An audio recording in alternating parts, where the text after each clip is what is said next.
엄청 키도 크고 되게 늘씬하신 여자분이었는데 2015년도에 제가 그분을 만났는데 그래도 뭘 열심히 사러 다녀. 자기는 강남의 아파트를 1억 갭으로 사고 있다는 거예요. 2015년도에. 근데 이걸 하나만 사는 게 아니라 예를 들어 한 10개를 계약을 해놓은 거예요. 그래서 자기가 지금은 1억이 없어서 이 매도자와 딜을 해서 갭이 1억이잖아요. 갭이 1억이면 한 달에 1,000만 원씩 준대요. 또 하필 또 가는 날이 장날이라고 오늘 스트레스 DSR 그거 시행 방안 발표됐는데 맞아요. 한 9페이지 되던데 두 줄로 요약해 주세요. 두 줄로. 스트레스 DSR 3단계 예정대로 7월부터 시행하고요. 네. 그리고 이제 사실 초미의 관심이 수도권에 스트레스 가산금리를 얼마나 부여할까였는데 이제 1.5 부여하기로 했어요. 1.5 부여하기로 해서 기존의 1.2보다는 좀 높고 그다음에 지방 쪽에 있는 주담대에 대해서는 똑같이 그러니까 0.75 스트레스 금리를 올해 12월까지는 그렇게 하기로 했다. 이게 이제 핵심이고 그렇게 되면은 이제 수도권에서 이제 집 살 때 서울, 경기, 인천에서 집 살 때는 지금보다 한 1,000만 원에서 3,000만 원 정도 대출한도 좀 줄어든다 이렇게 보시면 돼요. 그래서 사실은 우리가 막 너무 기사나 이런 데서 과장 보도하는 것과는 달리 기준금리가 인하가 되고 있기 때문에 거기에 이제 스트레스 가산금리가 붙는 거는 그렇게 큰 영향이 있는 것 같지는 않고 연봉 5천만 원 기준으로 했을 때 한 지금 2단계보다는 한 1,000만 원 정도 그리고 1억 원으로 했을 때는 2, 3천 정도 줄어든다 이렇게 보시면 될 것 같아요. 그래서 수도권에서 집 살 때는 사실 이제 6월 전에 스트레스 2단계 때가 1,000에서 3천 정도는 더 나오니까 확실히 움직이시는 게 맞고 지방 같은 경우에는 지금이랑 같은 이제 0.75 가산금리가 붙으니까 뭐 보시면서 이제 움직이시면 될 것 같아요. 네네. 알겠습니다. 그럼 금리 내려가면은 좀 DSR이 늘어나는 거죠? 그러니까 이제 이게 그래서 오늘 오전에도 이제 보도가 된 게 뭐 농협은행 같은 경우가 사실은 저번 주까지만 해도 주담대가 저희 한 3.34도 나갔었거든요. 이제 여러 가지 뭐 이제 그 우대금리 하면 근데 지금 이제 그 이번 주에는 또 그게 바뀌어서 국민은행으로 바뀌고 이렇게 이제 금리로 영업을 하는 은행들이 다 바뀌고 있는데 문제는 아시다시피 지금 오늘 이제 가계부채 점검회의 때 그 발표한 대로 4월에 가계부채량이 너무 늘었어요. 늘다 보니까 뭐 가산금리라든지 우대금리를 팍팍 주면서 금리를 완전히 낮춰줄 수는 없는 상황에 총량을 맞춰야 되니까. 네. 그래서 이제 그런 아이러니가 좀 있어서 그리고 월별 분기별로 지금 관리를 하고 있기 때문에 은행에서 좀 이게 분기별로 좀 예상보다 더 많이 나갔다 싶으면 좀 이제 금리를 많이 낮춰주지는 못하고 이런 좀 불편함이 있기 때문에 지금 기준금리 많이 내렸는데 왜 내 대출금리가 많이 내리진 않지? 주담대 금리가 뭐 그대로거나 그렇게 생각보다 많이 안 내리네 이렇게 하는 게 이제 가계대출 총량 규제랑 맞물려 있기 때문이다 이렇게 좀 보시면 좋을 것 같아요. 네네. 아니 사전에 짜지도 않았는데 어떻게 술술술 나오지? 아니 지난번에 밥을 와. 먹는데 현장에 나와서 봐야 돼. 하겠다는 거야 내가 오늘 딱 자리를 잡았는데 왜 안 오냐고 왜? 와, 근데 뭐 안 와도 야 10분 완전 초집중인데요 지금. 와. 폭삭 수가수다 보신 분들은 아시겠지만 7회 장면에 나와요. 제가 다 칠회, 외워 칠회. 하도 많이 봐서 다 외웠어. 그러니까. 7회 알았어. 7회 이제 칠회만. 아이유가 이제 제니라는 애가 있는데 연예인을 하고 싶어하는 공부 못하는 애야. 그래서 제니 엄마가 되게 부자야. 아마 술집에서 돈을 많이 번 것 같아요. 그래서 이제 돈이 많으니까 아이유한테 과외를 붙여줬어. 아이유가 서울대학생이야. 근데 아무리 과외를 붙여도 성적이 안 올라. 그러니까 잔어 시험을 10개 보면 9개를 틀리는 애야. 그래서 이제 결국은 대리 시험을 부탁합니다. 그래서 대리 시험을 부탁하는데 스카이 이상을 보내면은 33평 아파트. 그다음에 스카이 이하 아무 학교나 보내도 27평 아파트를 이야. 주겠대. 와, 그래서 인생 바뀌는 거잖아요. 와. 그래서 이제 당연히 이제 아이유는 진짜 엄마 아빠고는 훌륭한 사람이고 이렇게 좀 빵점을 맞아도 컨닝하지 말라라는 그런 가치를 갖고 차근 성적을 올려야 돼. 그래서 이제 거부하죠. 거부했는데 그때 제니 그거 엄마가 거부했어요. 제니 엄마가 팜플렛을 딱 줬는데 거기 서울 맨션, 뭐 대한 맨션, 한강 맨션, 그리고 음마 아파트, 음마 아파트, 우성 이런 게 와. 있었거든. 예, 그래서 이제 그것들을 받았으면 아이유는 지금 얼마를 갖고 있는 것이냐 이 얘기를 좀 해보려고. 그래서 그게 이제 연도가 어떻게 되냐면요. 그 아이유 대리 시험 보려고 하는 그 원서가 있어요. 그 뭡니까 붙이는 거 있잖아요. 그 인사해 보니까 1988년 저기 대입이야. 그러니까 정확히 그거는 분석하셨네. 1987년도 12월 얘기거든요. 12월의 장면인 거야. 그래서 1987년이지. 88년 전이니까. 87년 12월 시세를 내가 조사를 해봤어. 와. 제 블로그에 지금 올라가 있습니다. 예. 그때는 아파트 몇 개 없었어. 우리가 다 알고 있는 아파트 그거 다예요. 그래서 예를 들어서 이런 거예요. 반포 주공 아파트 32평이 3,800만 원이야. 근데 지금 언밸리가 된 경남 아파트가 다른 고급 아파트였는데 32평이 4,500만 원. 그리고 정말 재밌는 게 뭐냐면 보세요. 음마 아파트 31평. 거기 한 방송에 나오는데 4천만 원. 4천만 원인데 제일 재밌었던 게 뭐냐면은 상계동 주공 아파트가 있어요. 상계동 주공 아파트 24평이 얼마인 줄 알아요? 3,200만 원이야. 정말? 그러니까 음마 아파트랑 상계 주공이랑 딱 가격이 똑같네? 똑같았어. 와. 87년도에는 상계 주공이랑 음마 아파트랑 평형대로 따지게 되면 가격이 똑같았던 거예요. 근데 그거 보니까요. 오히려 그땐 과천이 더 비쌌네요? 과천? 과천 주공. 과천 주공 5,600만 원. 과천 주공이 더 비싸. 어머. 과천이 엄청난 거. 과천이 비쌌네. 더 비쌌네? 관료들이 몰려드는 곳이었어. 네, 아무튼 제 블로그에 좀 올려놨는데 그래서 이제 이 아파트들 한번 우리 한번 추적해보는 시간을 갖도록 합시다. 이게 하나씩 까볼게요 한번. 예. 지금 반포주공은 솔직히 말씀드리면 2단지랑 3단지는 재건축이 됐어요. 레미안 퍼스티지랑 반포 자이. 예, 지금도 좋은 아파트 아닙니까? 맞음요. 그럼요. 예. 예. 진짜 좀 평당 1억 넘어간 거의 최초의 아파트였던 것 같고 뭐 지금 들어가도 퍼스티지를 전 처음에 가보고 그 안에 막 무슨 양평에 세면을 옮겨놓은 것처럼 조경이 너무 잘 돼 있죠. 막 안에 호수에 연못에 막 이렇게 안에 분수를 쏘는데 연꽃이 막 펴 있는 거예요. 보면서 저는 그 충격을 잊을 수가 없는 거예요. 근데 이 퍼스티지를 처음 봤을 때 그런 충격을 받았단 말이에요. 근데 그러고 나서 아리팍을 보고 그 다음에 원밸리를 보니까 그러고 다시 퍼스티지를 가서 보니까 아니 또 왜 이렇게 또 퍼스티지가 또 이렇게 또 좀 이렇게 나 후져 보이는지. 2009년도 입주 아파트니까 아무래도 예, 뭐 예. 10년 이상 차이 나잖아요. 와, 그래서 야 이게 참 사람들의 눈높이가 이렇게 계속 높아지는구나 그 생각이 들더라고요. 제가 어저께 그 뭡니까 메이플제에 갔다 왔거든요. 맞아요. 맞아. 좋더라고요. 좋죠. 네. 계속 좋아지. 계속 지나가고 있어요. 새 아파트 살고 있으니까 어때요? 새 아파트 월세 살고 있는데 올림픽 파크 포레오 살고 있어요. 너무 좋아요. 진짜 좋고 음. 그러니까 그 대규모 단지 그리고 신축에서 느낄 수 있는 것들을 다 가지고 있는데 이제 사우나 갔다 왔잖아요. 아는 사람 안 사왔어? 가도 돼? 가도 돼? 아니 이제 오픈해서 이제 오픈했는데. 갔는데 어. 처음 갔는데 첫날에 누가 알아봤잖아요. 제가 그때 빨개 벗었는데 벗었죠. 빨개 빨개 벗다니요. 아니 빨개 벗다니 어떻게 이게 뭐야? 제스처도 지금 이러면 안 되잖아. 이러면 안 돼. 아니 그게 되게 웃긴 게 제가 딸이랑 이제 처음 갔어요. 처음 이제 물 드시면서 이렇게 하세요? 만날까봐 그리고 10시에 갔는데 9시에 일부러 늦게 갔어요. 만날까봐. 가서 이제 처음 쓰는 거다 보니까 이제 열쇠를 안에다 넣고 잠궈버린 거예요. 그러니까 홀딱 벗고 창에 들어가려고. 빨개 벗고 꼴딱 벗고 난리 났다 오늘. 그래서 이제 딸한테 옷을 다시 입고 밖에 데스크에 가가지고 키를 좀 이제 받아와라 하고 있는데 지금 갑자기 어머! 어머 그럴 때는 모른 척 해주셔야 되는 그러니까. 센스가 있으셔야 어머. 되는데. 근데 그분이 그러니까 저기 멀리서 보고 알아보고 오신 게 아니라 그분도 벗었어요. 옆에 있다 발견한 거예요. 너무 웃겨. 너무 남자스러워. 너무 어떻게 할 웃겨. 거야? 어떻게 할 거야? 첫날 그랬고 그게 끝이었어요. 이제 사우나 안 가. 못 가지 않아요? 갔는데 네. 아니 근데 진짜 못 가지. 너무 좋은 게 제가 스타필드 하남의 그 찜질방을 계속 다녔어요. 그랬는데 규모가 이제 단지가 사우나가 4곳이 있어요. 그렇겠죠. 1, 2, 3, 4단지 워낙 큰 각각 단지니까. 있는데 제가 네. 2단지 사우나를 갔는데 거기가 제일 크긴 한데 하남 스타필드 사우나보다 사이즈가 더 커요. 그 민간에선 스타필드보다 더 좋게 해놨으니까 탕이랑 뭐 너무 좋아가지고 어떻게 못 가서 그럼? 근데 이제 그 세대마다 15번을 그냥 무료로 줘요. 안 가면 손해인 거야. 어떻게 그렇구나. 가야지? 마스크 쓰고 가 마스크 쓰고. 마스크 쓰고 사우나에서. 아니 마스크 쓰면 그렇고 선글라스 끼고 마사크에서 여기 이게 껴서 안 돼. 시선 집중 아니야?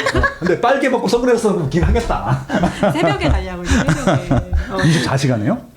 그러니까 새벽에 일찍 문 열걸요 일찍 새벽에. 문이니까. 6시인가 5시인가 되게 할머니 할아버지 분들 일찍 오실 텐데. 그러니까요. 예. 그 새벽에 열고 4단지로 좀 가볼까 하고 4단지는 또 원주민들이 그러니까 입주 원주민 조합원 분들이 많아서 연령대가 좀 높으신 분들이고 근데 어쨌든 진짜 신축 커뮤니티가 정말 좋구나. 그러니까 사우나만 해도 되게 좋아들 하시거든요. 그래서 좋아요. 그 모임 있잖아요. 그 이제 보통 단지 내 카페에서도 많이 하시는데 사우나 안에서도 되게 많이 해요. 모임을. 그러니까 지금 빨개 원래 벗고 다 모여. 목욕탕 피라고요. 우리 한동안 지방에 막 이 분양거 막 되게 핫할 때 목욕탕 피라고 말이 나온 게 사우나에 사우나에서도 모임을 해가지고 그 그러니까. 사우나 분들이 모욕하다가 이제 우리 요번에 어디 분양한다더라. 야 빨리 가 사자. 그래가 줄줄이 가서 막 샀다는. 저는 그래서 목욕탕 피가 뭐야? 그랬더니 사우나에 만나서 아니 모임에서 거기서 진짜 간다는 막 회의를 하세요. 나 그 진짜 재밌더라고요.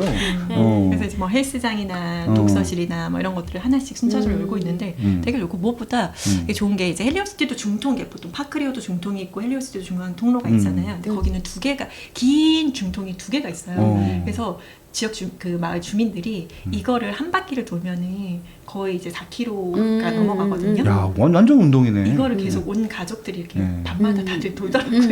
네. 둔촌주공 예전에 재건축하기 전에 둔촌주공도 아마도 너무너무 쌌을 거예요. 그렇죠? 맞아요. 둔촌주공 엄청 샀어요. 아 둔촌주공. 근데 지금 둔촌주공이 27억 5천까지 실거래가 나왔거든요. 올파포도 분양가가 13억 그쵸, 대였잖아요. 옵션까지 해도 14억 뭐 네. 언더에서 할 수 있었는데 지금 17억 5천까지 실거래했고 그 말씀하세요. 어포삼이라고. 업탐이 뭐야? 어차피 포레오는 30억 받아. 시기의 문제이잖아요. 네. 그러니까 정말로 그 시간이 지남에 따라서 그 상징성 있는 누구나 살고 싶어하는 아파트는 가치가 급격하게 오른 것 같아요. 아니 근데 저 때는 똑같았는데 저 때는 다 비슷했는데 네. 이게 어디에 위치하느냐에 따라 또 이 가격 차이가 엄청나게 벌어졌네요. 그렇죠. 벌어졌죠. 예. 그러니까 강남이 이제 주목받기 시작하는 게 파라곤들 학교들이 막 이렇게 맞아요. 이전을 강남은 해요. 다 이전시켰잖아요. 80년대 그죠. 후반부터 이제 대치동 80년대까지는 조금 프리미엄이 들어갔을 80년대 때라서 그런 것 같아요. 90년대 초부터 이제 그 학원가가 또 형성이 되고 맞아요. 하면서 예. 그때부터 좀 본격적으로 차이가 벌어지게 된 것 같아요. 아니, 고덕동 신동아가 뭐지? 고덕 신동은 호덕 신동아 지금 재건축 얘기 명예 나오고 신동아 명일동 예 아닐까요? 명일동 예 명일동인가? 예 신동아. 명일동 이거 왜 이렇게 비싸? 그때가 6,700만 원이야. 뭐 대장이었잖아요. 명일동이가는 서초 6,700이면 제일 비싼데 강남 맞아요, 포함해도? 맞아요. 와. 그러네. 정말 비싼 그 민간 아파트로 이렇게 중대형. 신동아, 우성, 우성, 현대, 예. 한양 이렇게 있는데 네. 거기 명일동 아파트가 부심이 엄청났어요. 방배동의 그렇고. 어떤 그런 것처럼 서초에서 방배동 같은 포지션을 네. 강동에서 명일동이 가지고 있는데 엄청 비싼 아파트였죠. 야, 그때도 압구정은 비쌌네. 혼자 1억대야. 아, 1억. 아, 지금은 뭐 60억, 70억이 예, 야단 현대 거죠. 그러네. 압구정 1억이네. 다른 데는 다뭐 3천만 원, 4천만 원인데 압구정은 그때도 혼자 1억대였어. 야, 대박이다. 압구정은 예나 지금이나 우리가 넘보기는 압구정이죠. 예 넘보기는 어려운 압구정이네. 그리고 잠실 선수촌 아파트 그때도 얘네들도 그쵸, 1억 이뤘어. 선수- 맞아, 선수 이게 압구정이랑 똑같아. 맞아, 오, 그러네. 대박. 그쵸. 이때는 새 거였으니까. 근데 그렇게 따지면 지금 저렇게 보면 또 선수촌이 또 상대적으로 덜 올랐네요. 근데 압구정은 또 이때는 선수촌은 완전 새 거잖아요. 왜냐면 그 88, 86 맞아요, 88 아시안컵 때. 때문이니까 예. 얘는 새 아파트고 압구정은 이제 10년 넘은 구축이었고 아산 올선. 그런 걸. 이제 주말에 올선에 다녀왔는데 올선. 너무 좋더라고요. 올선 너무 좋죠. 개천이 이제 두 곳이 흐르고 이제 성내천, 가미천 막 이렇게 흐르고 그냥 그 아파트 자체로도 너무 잘 만들어서 너무너무 고즈넉하고 너무 재건축되면 너무 좋을 것 같아요. 진짜 이때는 저 아파트 가용화도 행복했다. 아, 좀 다시 가서 우리 부모님들한테 단독주택 사지 말고 이런 거 사세요라고 얘기할 거 그냥. 아, 맞아. 근데 그런 것 같아요. 그때도 진짜 비싼 거였잖아요. 비쌌죠. 압구정 1,000만 1억이고 막 원이나 이러면. 그러니까 이제 제가 우리 선생님이랑 친해가지고 제가 제 결혼식 때도 주의를 받은 선생님이 있었는데 87년도에 제가 중3이었나 그랬는데 그때 담임 선생님과 친했어요. 그래서 선생님한테 월급을 여쭤본 적이 있어요. 33만 원. 중학교 선생님 월급이. 그럼 33만 원이면은 1년에 한 푼도 안 쓰고 모아도 한 300만 원 정도. 그다음에 10년 모으면은 3천만 원이야. 그리고 여기 지금 다 3, 4천이잖아요. 그러면은 한 15년 정도 모아야 10원도 안 쓰고 요즘 좋아하는 그 사람들이 그거 월급 맞아요. 10원도 안 쓰고 18년 모아야 서울 아파트 산다. 그때도 그랬네. 80년대도. 지금은 똑같아요. 예. 그때도 싸지 않았어. 그렇게 보면은 우리가 돈의 가치가 떨어져서 이렇게 된 거지. 맞아요. 여기가 뭔가 아파트 가격이 올랐다는 거 개념보다는. 그러니까 2050년에 돌아보면 아마 네. 아, 지금 압구정이 60억이라고 진짜 쌌다 이렇게 맞아요. 하지 않을까 싶어요. 100억 이상의 시대를 또 맞이하는 시대가 오면 그때 또 그럴 걸 또 똑같은 얘기 하지 않을까 생각이 들어요. 근데 이게 88년으로 또 시계가 가 있지만 네. 제가 우리 비슷하게 지금 투자를 시작했지만 10년 전 10년 전만 해도 너무 쌌었잖아요.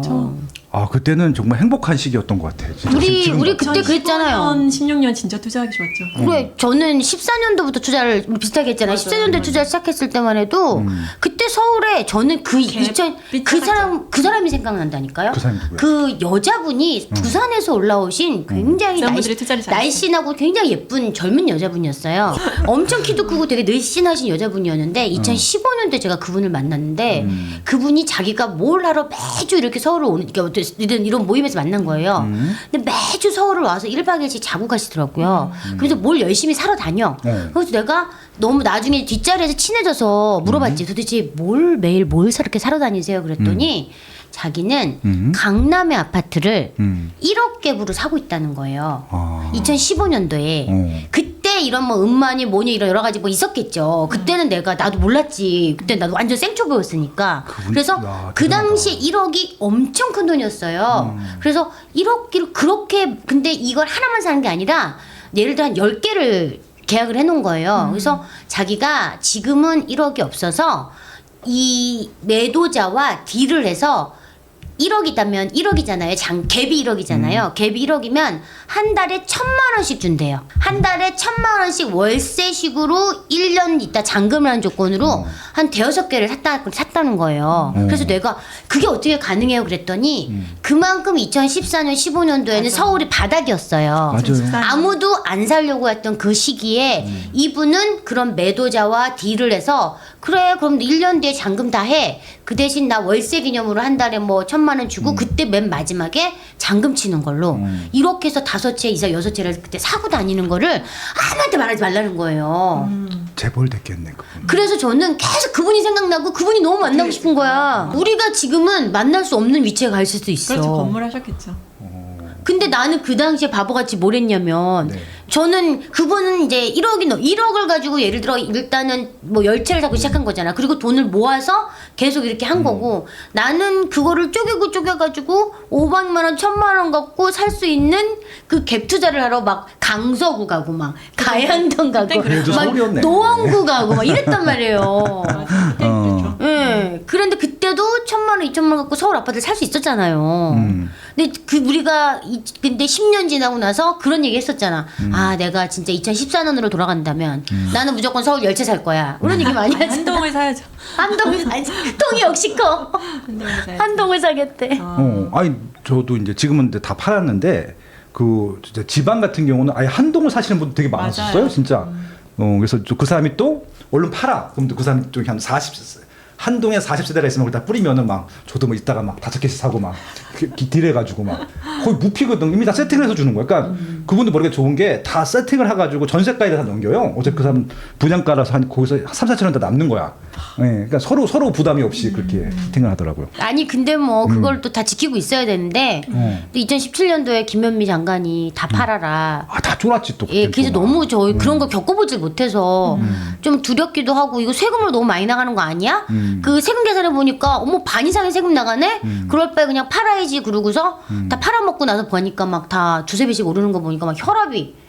그런데 이게 제일 힘든 거는 서울은 제가 왔다 갔다 안 하니까 안 보면 속이 안 쓰려. 팔고 나면 이렇게 판 아파트 예, 지나갈 판 아파트 때마다. 근데 안 쓰는데 이게 제가 안양에도 그때 거의 1,500만 원, 2,000만 원 갭으로 안양에 이제 평촌을 샀단 말이에요. 근데 거기 지금 제가 매일 왔다 갔다 하잖아요. 매일 왔다 갔다 할 때 지금 재건축한다고 지금 분위기가 거기는 대지분 30평짜리 이제 뭐 건영 동화 이런 데를 제가 샀거든요. 건영 동화는 재건축 때문에 1순위를 될 아이들인데 지금 막 보면서 뭐 볼 때마다 제가 거기 매일 지나갈 때마다 너무 속이 쓰린 거예요. 건물 2개 있잖아. 그럼 됐지 뭐. 그래서 저도 껄껄껄 껄무새가 되더라고요. 안 해야 되는데 나도 되더라고요. 예. 88년도로 돌아간다. 한 채만 사면 뭐 살 거예요? 압구정 현대. 압구정 현대 한번 보겠습니다. 48평이 네. 1억이에요. 네. 전세가 8천만 원입니다. 2천만 있으면 살 수 있는. 2천 갭으로 압구정 네. 48평을 살 수 있었던 시기네요. 저 그럼 10채만 살게요. 우리 앨리스님은 88년으로 간다. 뭐 살 거예요? 저도 압구정이 사고 싶은데 저는 반포 사고 싶어요. 아, 반포. 네, 반포. 반포. 예. 반포는 경남. 경남 32평이 원베일리. 4,500만 원인데 전세가 3,300원이니까 1,200이면 살 수 있네. 괜찮네. 갭 좋다. 갭 좋다. 1,200 갭으로 열채 살 수 있겠다. 예, 32평이니까 그러면 이제 지금 우리 10년 뒤에 그러니까 그 캡슐을 타고 갔잖아요. 그럼 이제 지금 2025년 우리 셋도 없는 거야. 이러고 안 있겠지 우리 지금. 그렇고. 스탠드님 15년도에 렉스 9평을 10억 7천에 저에게 스탠드님이 15년도에 렉스 9평을 10억 7천에 매수하셨군요. 속이 시원하다 하면서 도장 찍으셨대요. 매도인 분이. 지금 렉슬이 평당 1억이 넘으니까 30억 한 33억 네, 아마 거의 4자 앞두고 있을 거예요. 4자 앞두고 있죠. 네. 야, 그러면 3배가 넘게 오르셨네 저거. 야, 자랑하시는 거죠 지금? 자랑이네. 이런 자랑은 충분히 많이 부럽다. 해주셔도 좋습니다. 네, 그래서 저 진짜 렉슬 같은 경우는 빠지면 이렇게 갭 투자하시는 분들 많았던 것 맞아요. 같아요. 예. 전세가 잘 안 빠지니까 학원가 가기가 너무 좋고. 그래서 이제 그 강남 쪽 컨설팅 하시는 분들은 다 렉슬 추천해야지. 스테디셀러죠. 그렇죠? 맞아요. 꾸준하게 대기가 있고. 누구도 가르쳐 주지 않지만 꼭 해야 하는 일. 나에게 가장 가까이 있지만 멀게만 느껴지는 일. 남들보다 빠르게 시작하는 것이 유리한 일. 내가 하고 있는 일은 내 집 마련과 투자입니다. 교통망, 상가, 입지, 세금, 청약. 나는 이 모든 일을 스마트 튜브 경제 아카데미에서 시작하고 있습니다. 스마트 튜브 경제 아카데미.